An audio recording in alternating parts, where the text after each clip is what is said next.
Welcome to the channel. Today's lesson is titled Short Power and the Bruce Lee Tennis Swing. And so this is based on probably the most famous demonstration of short power in martial arts history, and I'll include a link in the notes where you can go and look at it for yourself.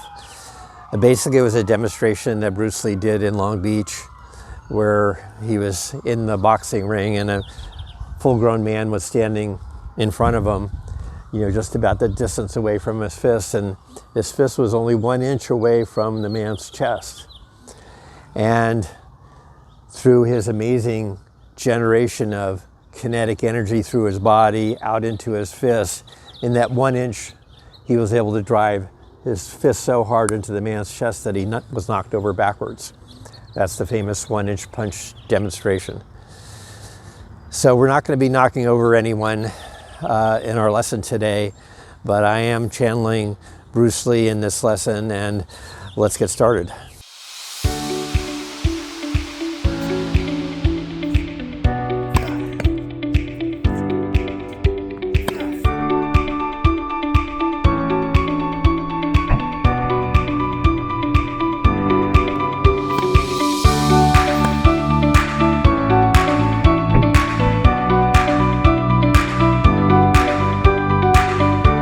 So in the last videos, I've talked about combining movement maps and deliberate practice, and sometimes it just works out that way, and this is one of those. We're going to both have the movement map and we're going to have deliberate practice.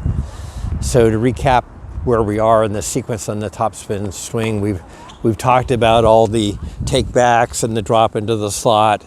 Generally, we'll get into more detail. And the last major lesson, we talked about the first forward move out of the slot and how this is really a master move for those who have mastered it. So instead of, when we get fully loaded, our first untutored instinct is to unload, to load and explode, as they say. And so that usually means swinging this hitting arm too aggressively from the slot out, casting the racket out on the swing circle, slowing the swing and causing all kinds of mishits at contact. Instead, coming out of the slot in our fully wound up position, we want to keep this momentum going out to the right initially, driving the handle, pulling the handle with the racket lined up behind us. This is where the concept of center of mass comes in, is that on a pulling motion, the center of mass will likely line up behind the pulling motion. So our hand is pulling and the racket head is laying back in line with our hand. So we're driving out here, but we're doing two other things. We're supinating the forearm. We're turning it back so that the pit of the arm is sort of facing the sky this way instead of closing it off by pronating early, turning this way. And we're lowering and extending the racket head from the hand from the slot. So if we started here from the slot, racket's about even with my hand. Typically the racket starts to drop in this first initial move out of the slot. This gives us the preparation for the sharply vertical swing through contact that we want. So that's summary of the master move. You can go back and look at that lesson if you'd like. To provide further validation to my description of the master move and elbow whip, I wanted you to watch this slow motion video of 4 Djokovic forehands that I filmed. And these 4 forehands come from one rally. You will see a variety of forehands, some defensive and some attacking. And you will see this first move out of the slot and the master move a little bit differently in each stroke. But all of the Djokovic forehands have this key movement.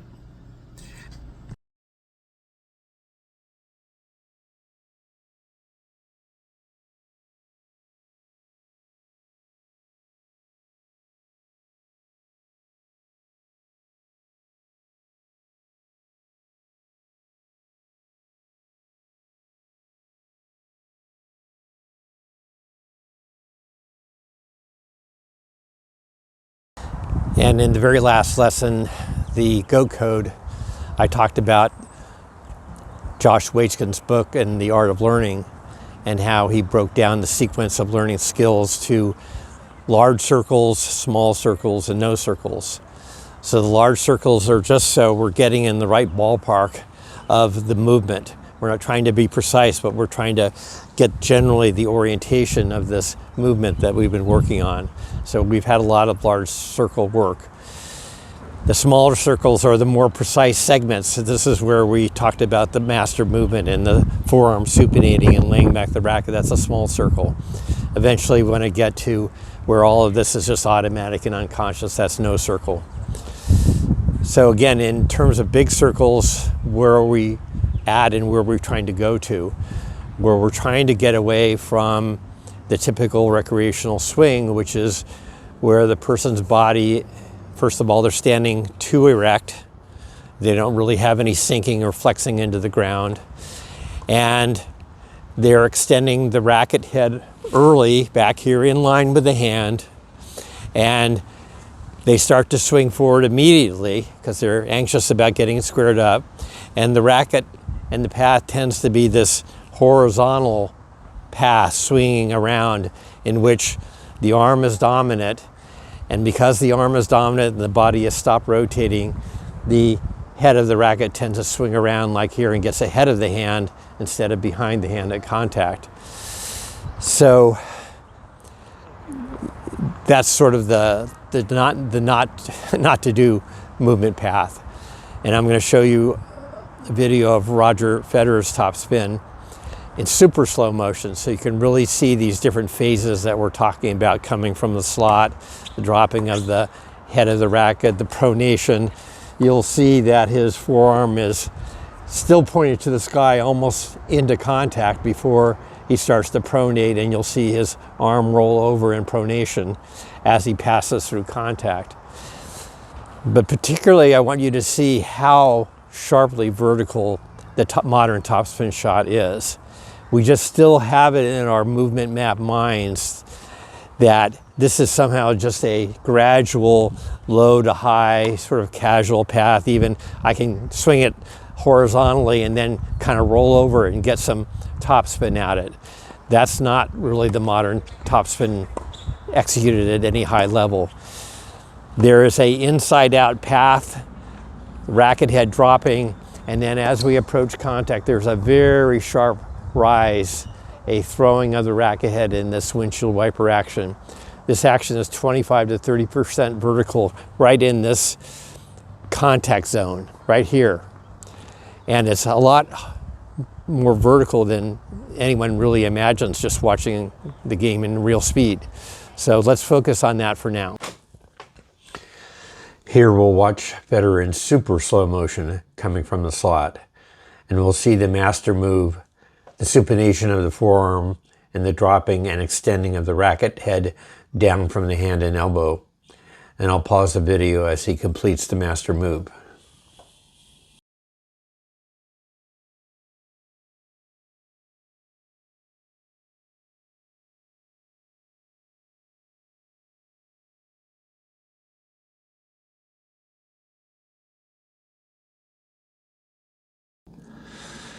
Federer transitions to the turn of the swing, where the body is pivoting towards the target, and here is where he moves into aggressive internal rotation of his shoulder in the throwing and extending the racket head out on the swing circle.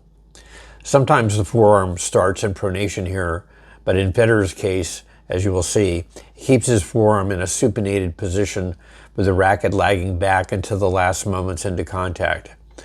Only here does Federer start his forearm pronation into contact, just 6 to 8 inches before contact. Now as Federer moves into and through contact, watch how the pronating forearm and turn and the pulling up and back on the racket handle and the windshield wiper movement causes the sharply vertical rise on the racket head through contact, one of the key movements in the modern topspin forehand.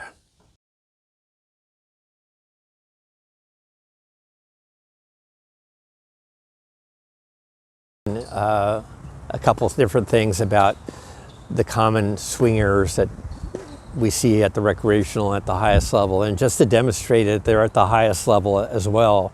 I'm going to show you a clip of Serena Williams that I filmed, and it's filmed from the rear down the line target here, and that's how I'll demonstrate this. So I want to walk through what you're going to see, because even in slow motion, you can't always see these things the way they should be seen. So Serena has the external high take back and external shoulder, and she has a nice slot drop. So she's, doing everything that we've talked about for what goats do. But now from this point on, she's going to become very ungoat-like. And this happens much more frequently than we think. And the goats are human beings, just like ourselves. And when they get nervous, they lose confidence. Then they lose the automaticity of their swing, and they start to overthink it and overmanage it. And this often happened with Serena later in her career. And it happened in this particular instance, and it happened many times in this match. I could show you many more. So she gets to the slot, and then, just as I was saying, the recreational player gets over aggressive with the hitting side and drives this out too quickly and too soon. She does exactly the same thing. Now you can see the racket tip lined up with her hand, the racket cast out on the swing circle too soon before she's completed the rotation of her body. So now this racket is starting to swing on its own with the arm, and then because she's nervous, she's not moving her body as well as she would normally.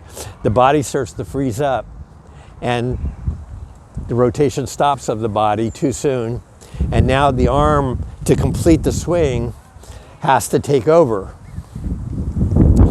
And with this casting action, instead of the path being inside out, which is what we want, the racket is cast out on the circle here too soon. The arm is driving it, and now the racket head is approaching more on an outside-in swing path, the swinging gate action that I talked about. And instead, at contact, instead of the racket head being still down and behind the hand, which is what we see in Roger's topspin and all good topspins, the racket head has swung around, the tip of the racket has swung around ahead of the hand, and she meets the ball something like this. And it's a very horizontal path because she is also pronated too soon, brought the racket head up instead of keeping it down and laid back. So the swing becomes very flat. She swings across it and drives the ball into the bottom of the left net, and you can see her reaction after the video. It's just like, oh, that's terrible. Well, it was terrible for that swing. But the amazing thing about Serena is that she could mentally regroup, and usually she got angry at herself, and then she would make herself, just let herself swing more. And once she did that, the kind of goat action that we're talking about came much more into play in her game, but she still struggled. And so there's really not a huge distinction in the human being between the goat and the average person. They don't start with superhuman powers. They're not Marvel superheroes. They make themselves into Marvel superheroes through deliberate practice. Here we see Serena moving into an attempt at a topspin forehand return. And I've turned on the tracing tool to trace her hand path to show how her first movement out of the slot is an aggressive pivot of the racket handle to the target and an aggressive internal rotation of her shoulder, while casting the racket head out on the swing circle too soon, which transforms her swing into a wild arm-driven swing, with the racket head moving in a flat outside-in path, with the tip of the racket getting ahead of her hand at contact. The result is a badly mishit shot, pulling it down and into the net. And you can see her reaction. I'll play it through in 3 loops.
And this brings me to another book on my deliberate practice reading list. This is a book by Stephen Kotler called The Rise of Superman, Decoding the Science of Ultimate Human Performance. So in this book, Kotler follows the journey of several super athletes and how they acquired their seemingly Superman-like skills. And really it's, again, showing you the path of deliberate practice that they all follow to develop these goat-like or superhuman skills. So I hope you'll read it. I hope you'll get inspired, and I'll hope you continue to engage on the journey in this ascent of skill excellence that we're on. So instead of this recreational, long, outside-in swing path and contact, we want something entirely different. And this is where I'm going to switch over to my Bruce Lee character and demonstrate what Bruce Lee was all about with his short power. And in doing so, I also want to reinforce these concepts of the movement map that we've been talking about. Now, in terms of boxing or the martial arts and tennis, the swing path, again, is not a roundhouse punch where my hand now is extended out on the punching circle, the throwing circle early, and then coming in with a long, slow, uniform movement of my rotation of my body. Opponent could see that punch coming, and it wouldn't do much damage if it got there. It probably wouldn't get there. So what do we want instead? Well, in very large circle terms, what kind of punch do we want on a topspin forehand? Well, basically we want a uppercut. So we want the hands not to be extended from the body, but we want to be pulled in, and we want to be in a crouch. We want to sink into the ground so that we have power to push out of the ground. And so we're going to do some sort of wind up. Maybe we don't want to give away our opponent and do some big old wind up, but there'll be a coil up here and a tilt of the shoulders, just like we have in the topspin shot. And the arm and elbow are in a powered position. I can feel the coil in my body and feel it into my back. And I can feel the pressing into the ground as I sink here, ready to start the turn of the swing and the forward part of the swing. So again, it would be a mistake to stand up straight and extend the arm early in this forward movement and again slowly lose all the momentum of the swing. Instead, as we power from our feet and ground and we turn our hips and we get to about here, the turn of the swing, turn of the punch, we're just driving up energy and gathering momentum. We're not firing and exploding at that point. It's only when we get to the turn of the punch and the swing, and we're relatively speaking, very close to the target, and our punch, it could be an inch away like Bruce Lee demonstrated. And so he would have everything coiled here, and then he would deliver all that power in 1 inch. But typically it's further away than that. It's 6 to 8 inches, much like the tennis racket is 6 to 8 inches away from contact before we are in a super aggressive internal rotation of the shoulder and a pronation of the forearm and twist. And so we're building momentum at the turn of the swing, and we've driven off, our hips have stopped turning by here, our upper torso rotation has turned and is stopping.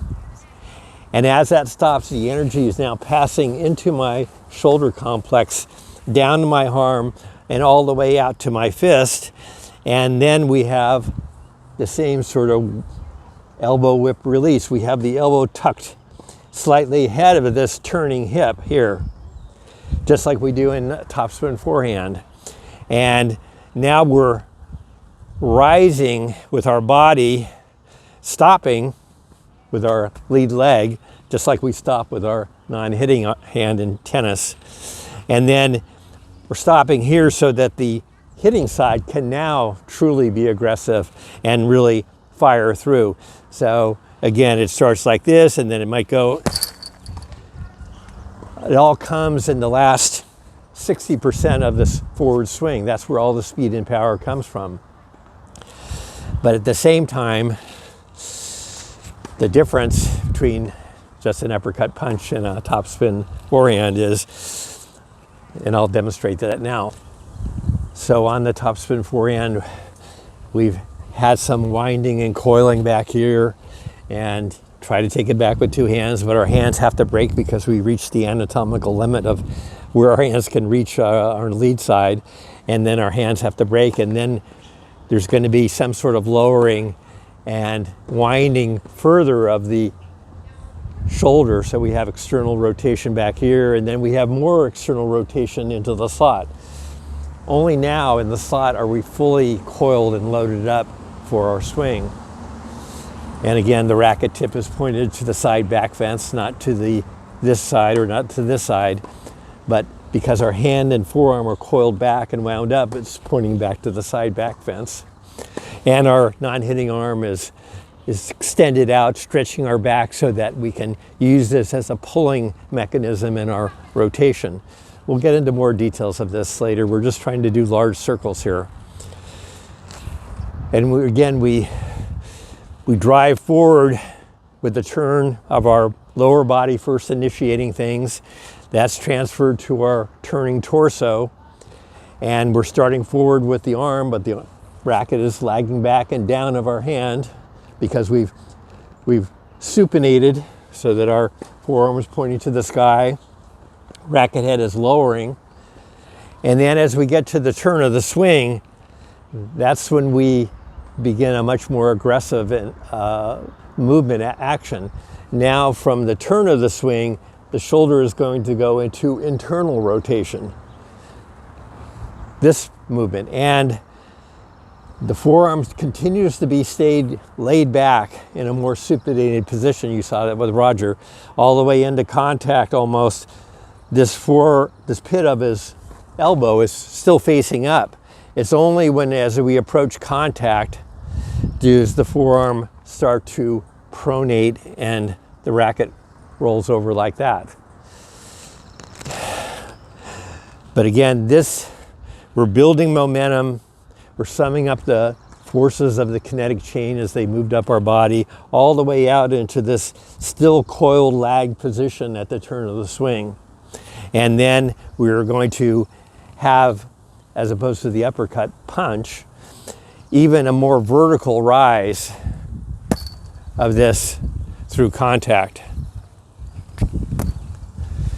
The mass of the racket and the speed of the racket head are sufficient that it's not going to arrest the momentum of our swing. The racket head does slow down at contact, maybe up to 20%, but we really don't feel it that much except for the sinking into the ball into the strings as the momentum of the racket passes through. So we don't want to freeze at this point. We still want to be swinging freely through and focusing on directing the ball to the target, not so much swinging and hitting at the ball. Of course, the other major difference between the uppercut punch, as Bruce Lee might do it, and our tennis topspin swing is that on the punch, we're making contact with our hand.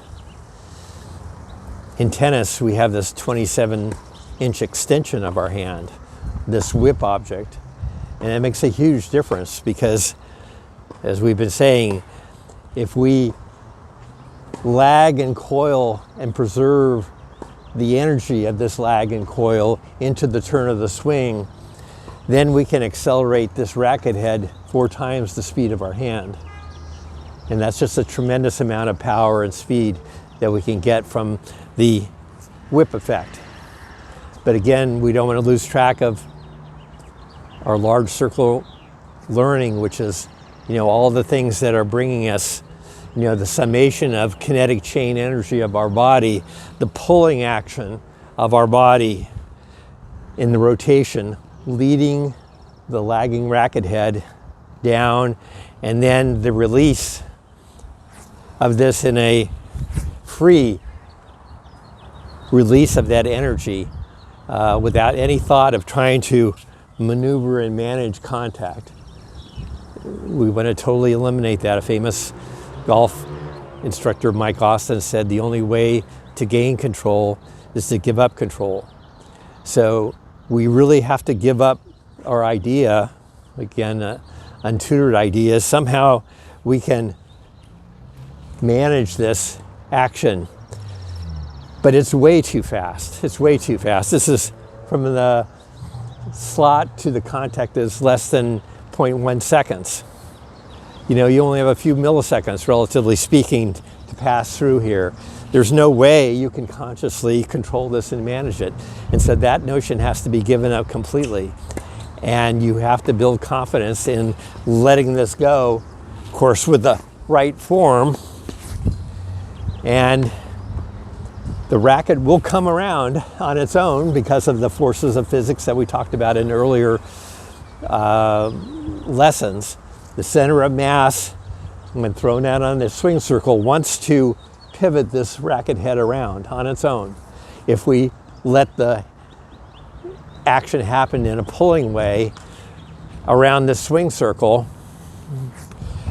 the squaring of the ball to the racket as we want it, the timing issues will mostly be eliminated. Not, of course, always, but largely, yes.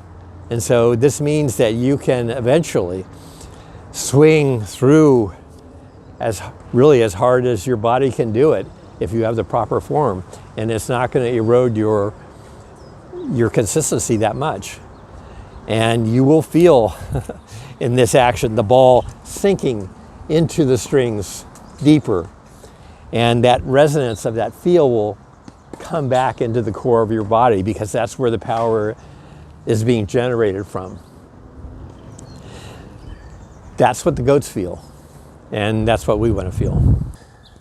So we're on to the deliberate practice phases of this lesson. And I want to start by explaining this strange setup here and explain what these things are. This yellow bag that you see here is called an impact bag. And it happens to be the #1 training tool in golf swing instruction. So why is it the #1 training tool? Well, it helps us do a lot of things. For one thing, it takes away all the anxiety about really hitting a ball and seeing it go out of bounds and all the bad things that can happen to a golf ball. So we're taking away a lot of the anxiety of the result by hitting this bag with our club, and it's foolproof. You can't miss it. So then we can focus without anxiety on just the nature of our swing, and we can practice different phases of the swing, and particularly the last phase, the release into contact. We have a sound and feel reinforcement to whether we're doing it correctly or not. So in golf, especially with an iron, similar to our topspin forehand, we want to check, first of all, to see that our hands are leading the club head into contact. Without that, a number of bad things happen and we can't really execute a high-level swing. We don't want the toe of the club swinging in an outside-in swing path. And when we practice, we can see where the club is landing. It's landing like this, outside in, head of our hands. We know we have to start correcting that, and we can do it instantly. We just have to rethink it a bit and make sure that our hands are ahead of the club head. And we can practice different phases of the swing. We can start from the beginning, and in golf, for an iron anyway, the ball is usually, impact is usually set up sort of slightly in front of the middle, between the two middle legs. And so we have the impact bag set up in the right orientation, and we can practice our feet orientation. Again, we can do that in tennis as well. You know, a lot of golfers believe that you should have a slightly flared setup in your feet so that you can turn back and turn forward into the swing. You can experiment around with that. But the most valuable is the nature of impact. And if we have an inside out path, the bag is going to shift slightly out when we make impact to the outside. If we have a swinging gate action that I've been preaching against, the bag tends to sort of move in the forward or left direction. And we can check those things as well in our golf swing. And finally, you know, there's a simple power element to this, is that it's fun to hit this soft bag, and you can swing pretty hard in golf with an iron on it, and you're not going to do any damage. And that kind of frees you up to really take a decent fast swing at something. And then you can still measure all the other parameters of your golf swing while you're doing it. So it's, again, the #1 tool. So what do we have that's equivalent in tennis to an impact bag? Well, I guess we have the Topspin Pro and the eye trainer and a few other things that cost a couple $100 or $300. And they do something of the things that we were talking about, but it doesn't necessarily stop you at impact and allow you to measure and feel all the things that you're feeling with this golf impact bag. So I'm showing you a way to create a tennis impact bag. And all you need is standard chair, standard pillow, and a couple 18-inch bungee cords that you can get overnight for Amazon for less than $1 or $2.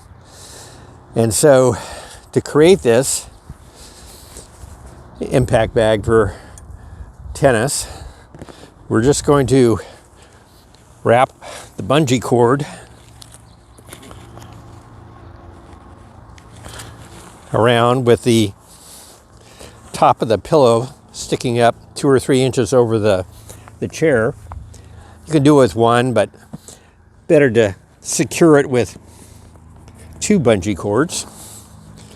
So we have a nice, you know, impact bag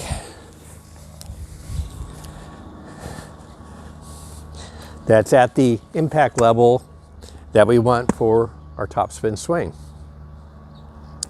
And we have the pillow slightly over the top of the back of the chair because we don't always want to just slam into the pillow impact bag down here and stop the racket. We'll go through a few exercises like that. But ultimately, the vertical path of the racket will make contact and then continue on this arc.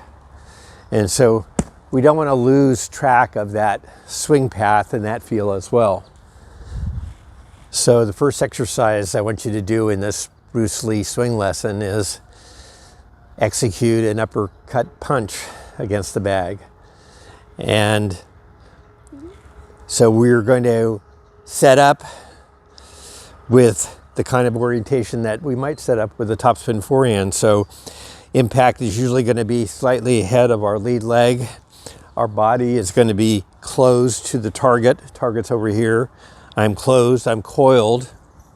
I'm going to drop into the ground, gather my power, coil my shoulder, get some energy into the hitting shoulder and arm, and I'm going to drive up from the ground, but we're following our proper sequencing. We're not going to, you know, extend our arm out and swing around like this. You know, this is something your opponent would see a mile away coming and probably never hit anyone. If you did hit someone, it would be a very slow roundhouse swing. We don't want that in boxing. We don't want that in tennis. So we want a short, accelerating uppercut driven by our body mostly, letting the power flow into the turn of the punch and then delivering it like this. So I'm going to be very clear. I don't want anyone to swing and punch hard. I don't want anyone to hurt their elbow or hurt their hand in pounding this. Don't do that. We're talking about a slow uppercut punch, thinking and feeling the movements of the uppercut punch. So I'm going to pause the video in a second and I want you to do 10 sort of slow motion punches. Maybe the last few you could add a little bit of power, just a little bit, just so you can feel the energy going through and flowing out to the hand. I'll pause the video.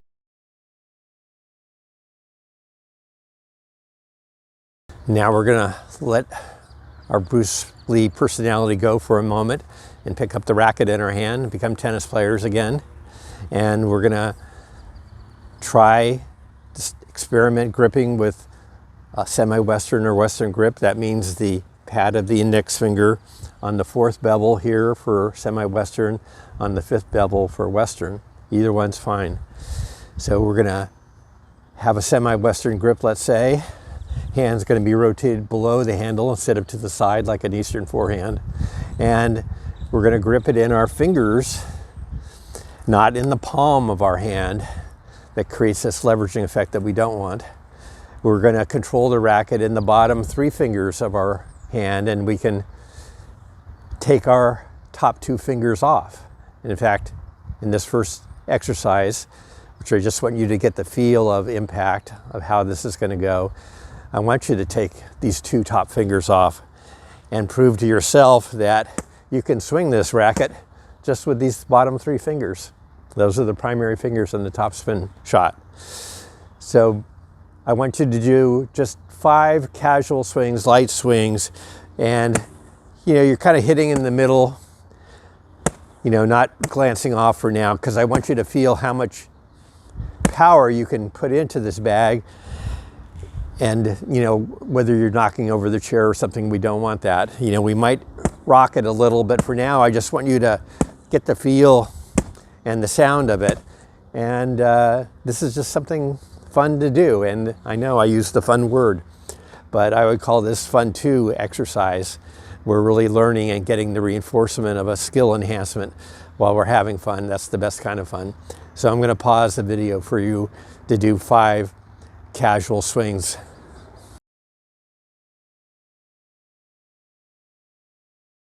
Sequence, I just want you to check your orientation to contact for this topspin shot. So if we're in a sort of semi-open stance here, or it could be closed, but basically we want contact slightly ahead of our body. That's going to be the contact point for topspin. Most recreation players have the contact point set too far back. That contributes to the horizontal swinging gate action that we don't want. With a forward contact point, this is going to catch the ball just as we're on the ascent of this sharply vertical path. So where we're oriented, how we're oriented is carefully. We want our body close to the target. The target's out here, but my chest is sort of pointing out to the fence post, the net post rather, because I'm going to be coiling, even turning it back further, and putting it to side back fence here. And then in the turn of the swing, my body is going to rotate through. I'm going to stop, and then my hitting shoulder and arm are going forward of my body to make contact. So I'm going to stop, pause the video for you to do 10 swings, checking your orientation as I've described it.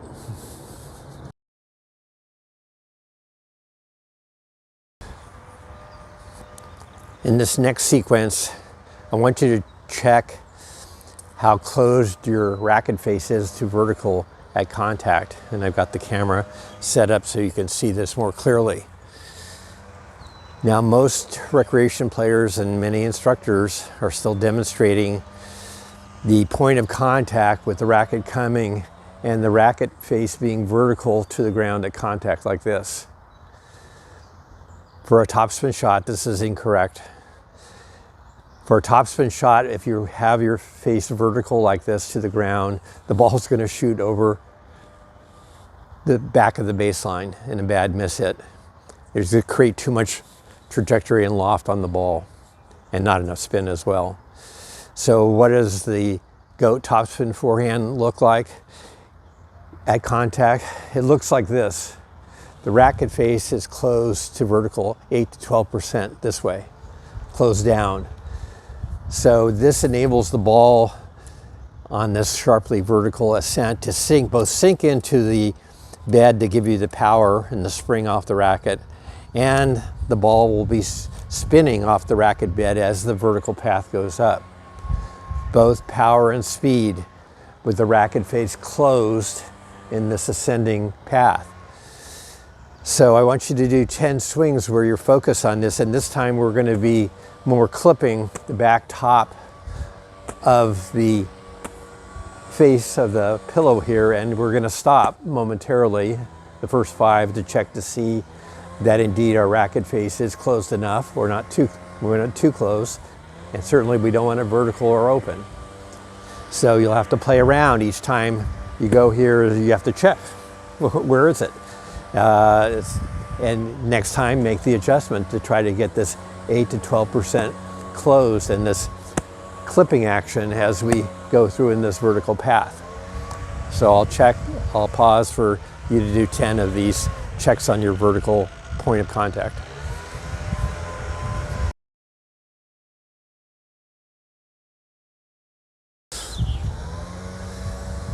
So in this next sequence, I want you to check whether you have the correct inside out swing path. Remember, we're gonna start down here with the slot, the racket pointed to the backside fence, and we're gonna have an ascending uppercut type swing as we turn, and we're gonna try to prevent the common mistake that we talked about of the racket head getting out too far in the swing circle too soon, and then coming around with the tip of the racket reaching the impact bag before my hand does. What we want is a inside out swing led by my hand with the racket back and down, and so the first point of contact is going to be on the string bed up to the inside of my hand. If you're making contact out here, that means the tip is swinging around the outside in, which we don't want. So again, we don't want this to be skipping over so much because we want to sort of pause at contact. So we want to hit a bit lower on the impact bag here so we can freeze at contact and see where our hands and our orientation of our racket is. So have you do 10 is sort of a low to medium speed, starting from the slot, trying for keeping the lag of the racket in line with the hand at the beginning, out to the right, and then as the turn comes, releasing the racket, but always pulling and leading with the hand so that the bed of the racket strikes the impact bag here first rather than out here at the tip. So I'll pause for you to do 10 of those.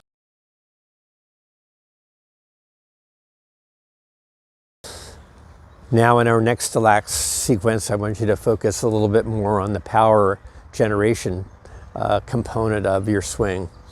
And here we're sort of going back into our Bruce Lee mentality. One of my Scandinavian students who tends to be overcautious and over careful on the swing, I always tell him I want him to channel his inner Viking, and he likes that. He gets what I mean. He's going to be more aggressive and more Viking-like in his swing. Well, I want you to be a little bit more Bruce Lee and a little bit more Viking-like in these swings, but I don't want you to overdo it. I still only want the medium fast swing into this bag, not a huge swing that's going to hurt your arm or your hand or anything like that. So here we're going to concentrate on the drive up and the kinetic chain from the body flowing into our shoulder and into the whip release. And you should be hitting with enough power that the chair rocks forward a little, like that. We don't want to knock it over, that's too much. But if you're going here and the chair isn't moving, you're not hitting with enough power. So we want that chair to move off its base a little. So again, we're going to focus on power generation, the whip release, hand leading, pulling action of the body, 10 of those and I'll pause the video. Now in the last segment of our deliberate practice, as we typically do, we've gone through the exercises without hitting any balls, but we usually end up on court. And this is the way you should probably structure all your deliberate practice. You don't necessarily have to wait for my sequence. You can imagine the different sequences that we go through typically, and you can invent some on your own. But in today's lesson, I want you to do 18 drop hits from a little bit behind the service line over the net.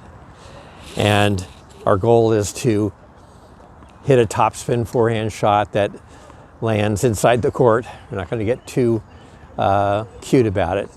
Over the net and into the court from shortly in front of the service line.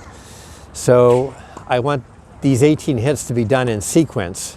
So we're going to be executing our uppercut Bruce Lee topspin forehand shot. So on the first drop hit, I want you to exaggerate. I want you to exaggerate the vertical part of the swing. So I want that ball to be going over a higher trajectory with more spin, but less speed. So, and we want to exaggerate. That's how we break our old habits. So again, our habit is going to be somehow to level out the swing, and it's going to seem very strange for you. And we're going to start with hopefully a semi-Western grip, the pad of our index finger on the fourth bevel at least, or the fifth bevel for Western, either one. The grip in our fingers, not in the palm of our hand. So we're going to try to get away from the Eastern forehand grip, where our hand is positioned to the side. That creates this horizontal swing path and levering action. Instead, we're going to be in the semi-Western Western grip in our fingers, now controlled with the bottom three fingers of the hand, so that it facilitates this windshield wiper action. It makes that easy to execute. So on the first drop hit, I want you to exaggerate the vertical path through contact. So I want a high loopy shot with lots of spin. The second shot, I want you to do the opposite. I still want a topspin shot, but I want you to flatten out and extend a little bit more forward in contact. Instead of sharply vertical, push out and through a little bit more, not quite as vertical. Exaggerate. So I want a low topspin shot going over the net into the other side of the court. I don't want you to miss, but I don't want you to worry about it either. I'd rather have you execute the swing properly than worry about the ball where it's going.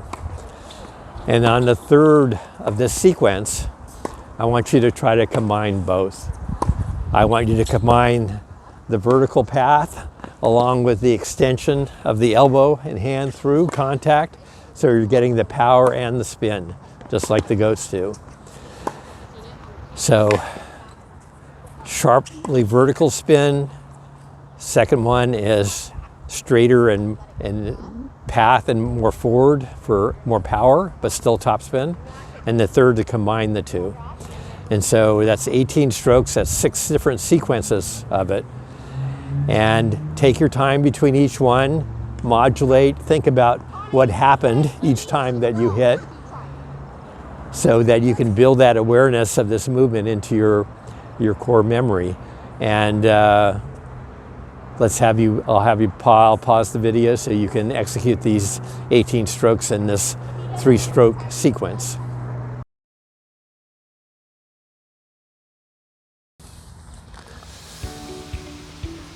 That concludes our Bruce Lee swing lesson today. So I want to end with a Bruce Lee quote. And you can see it on the screen here, that Bruce Lee said, "I fear not the man who practices 10,000 kicks once. I fear the man